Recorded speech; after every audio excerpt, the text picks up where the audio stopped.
Orang kantor cuma duduk dari jam 7 pagi. Kerja ngadep laptop, kena AC, gak kena matahari, duduk tok. Makan fast food, delivery, pulang jam 8, tidur kurang. Main HP terus, kena AC, kalau kena COVID tentaranya lemah. Itu alasan klaster perkantoran di Jakarta paling gila. Kenapa DKI paling fatal? Karena orang-orangnya kerja di kantor. Imunnya lemah semua. Nah, terus cara meningkatkan imunnya gimana Mas Tirta? Makan enak. Makanya ketika COVID ini yang selamat justru orang kecil. Kenapa orang kecil? Orang susah karena mereka terbiasa hidup susah. Jangankan COVID, hepatitis A, B, C, D, E, F, G sampai H aja mereka selamat. Itulah alasan. Emang orang kecil itu ketinggalan di duniawi, tapi soal COVID mereka selamat pertama kali. Saya bisa statement ini kenapa? Saya melihat di lapangan kuli panggul di Wonokromo, kuli panggul di Makassar, kuli panggul di Pasar Legi Solo, itu yang selamat duluan. Kenapa? Mas, mereka ini makan 2 kali sehari nasi tempe, gak cuci tangan, tapi selamat. Kenapa? Tentaranya kuat. Jangankan COVID, DB aja misalnya selamat. Keroi selamat. Paham sekarang kawan-kawan? Paham? Lah terus obat COVID apa Mas? Pasien yang dirawat COVID itu ada 2. Ini adalah jawaban buat kalian semua yang bertanya kepada saya. Pasien COVID itu diapain? Gini, kalau dia OTG, dia cuma dikasih diet tinggi protein. Jadi banyak makan makanan yang mengandung protein. Telur putih, ikan, salmon, makan enak. Pengobatan COVID ini makan enak. Sumpah, pengobatan COVID saya lihat sendiri pasien COVID itu dikasih makan semua enak. 3 kali sehari. Gitu, makannya enak. Dikasih infus 20 TPM RL. Terus kalau batuk dikasih obat batuk. Nyeri telan dikasih obat anti nyeri telan. Kalau misalkan panas dikasih paracetamol. Dikasih vitamin B kompleks. Sama dikasih vitamin C. Lah kalau bergejala gimana Mas? Kalau sesak napas, pakai obat contoh Avigan, hidrokloroquin, ambroxol, salbutamol, dan kawan-kawannya. Kalau sampai pneumonia, dia masuk ICU, pakai ventilator kalau gagal nafas. Tapi tetap pengobatannya adalah antibiotik dosis tinggi. Jadi diharap antibiotik dosis tinggi ini kan buat bakteri. Antibiotik ini diharapkan bisa menumbuhkan tentara-tentara kita di dalam tubuh biar menang. Loh, berarti obat kita antibody Mas. Benar, caranya apa? Makan bro. Nah makanya saya bilang, gimana kita mau mengharapkan warga kita sehat kalau nggak ada yang bisa makan? Makanya biayanya mahal karena mangan enak. Paham bosku sekalian? Paham? Itulah artinya kenapa saya bilang dari kemarin, kita percuma menjaga protokol kesehatan jika kita tidak bisa memberikan ketahanan pangan untuk warga kita. Makanya saya salut sama Jering karena dia membagikan makanan. Makanan adalah nutrisi, nutrisi penunjang antibodi. Protein itu zat pembangun antibodi paling kuat, menjadi limfosit, lalu ada IG, imunoglobulin, M dan G. Itulah pelawan-pelawan COVID di dalam tubuh. Gimana orang mau sehat kalau nggak bisa makan? Kalau kita cuma pakai masker, tapi kita nggak makan, sama aja tetap sakit. Dasarnya udah salah. Itulah yang saya bilang, 3M memang harus dilakukan. Tapi menjamin warga kita bisa makan itu juga penting. Maka saya bilang, selama warga kita nggak bisa makan, COVID tetap akan ada karena giliran. Yang selama duluan rakyat kecil. Jika kalian, rakyat kecil dari dulu ditindas, di COVID kalian berjaya. Saya jamin orang kecil, orang yang biasa ditindas, itu adalah orang yang paling berjaya di COVID. Karena mereka nggak akan pernah ngerasain COVID ini. Kalaupun pernah OTG doang. Kenapa? Imunnya kuat.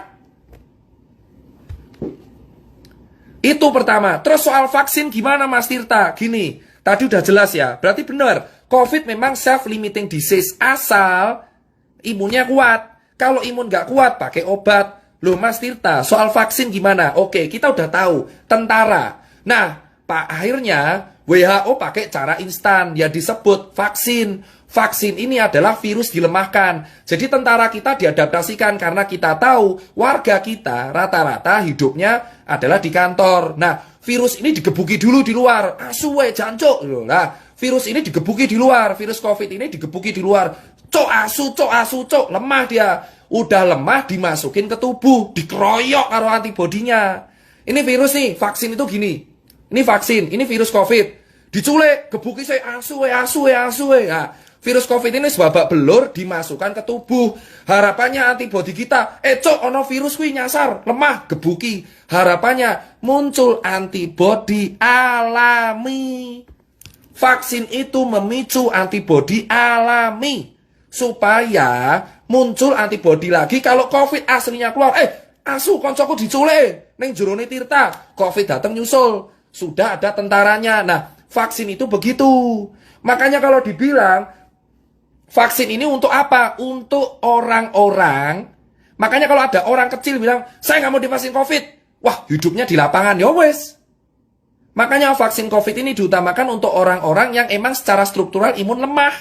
Jadi vaksin itu berisi virus COVID. Wes babak belur. Sudah hancur lebur, dihajar.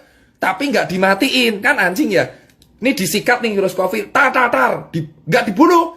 Dibuat sekarat. Masukin tubuh, harapannya dikeroyok lagi sama orang antibodi kita, tentara kita.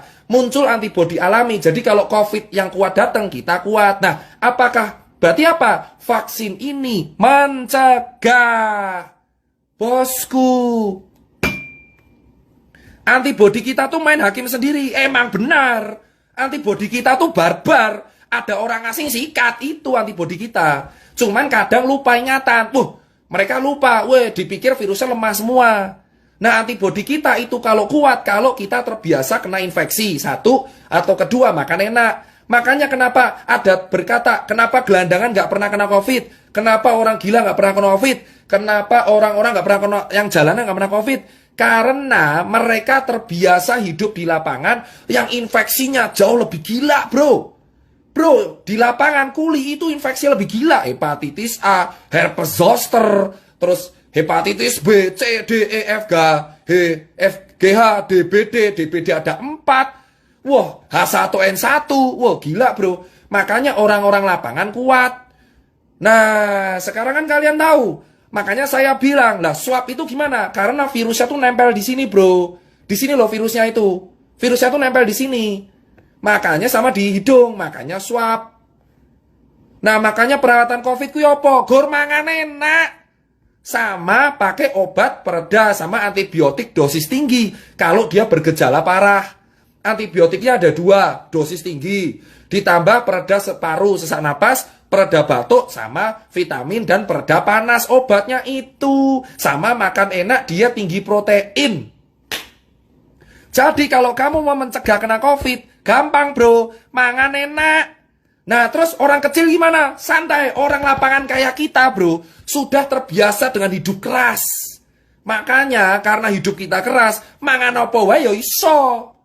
Itu kita cuma kena penyakit kantong kering. Penyakit yang berbahaya buat orang kecil adalah kantong kering. Paham bro?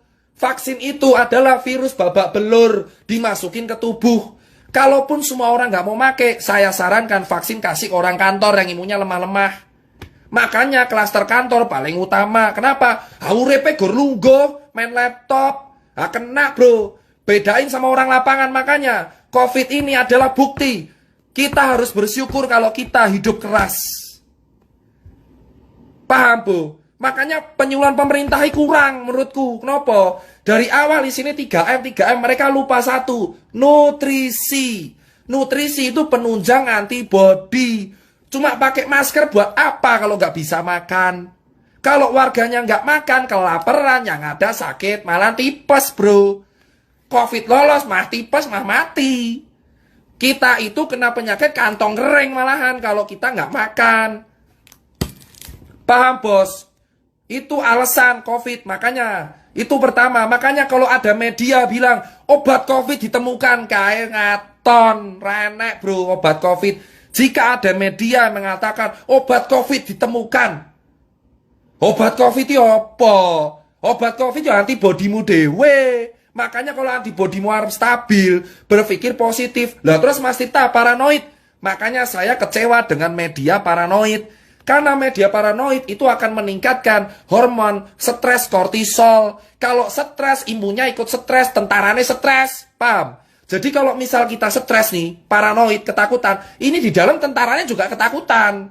Tentara juga punya, di dalam kita tuh tentara juga ngikutin mood kita. Jadi kalau kita ketakutan, tentara kita juga ketakutan. Yang ada malah tambah sakit. Makanya saya bilang, narasi ketakutan itu harus diganti. Jangan kasih foto kuburan, tugu peti mati. Saya paling nggak setuju adalah tugu peti mati di Jakarta. Kayak ngopo. Karena semakin orang ditakuti, semakin dia paranoid, semakin imunnya lemah.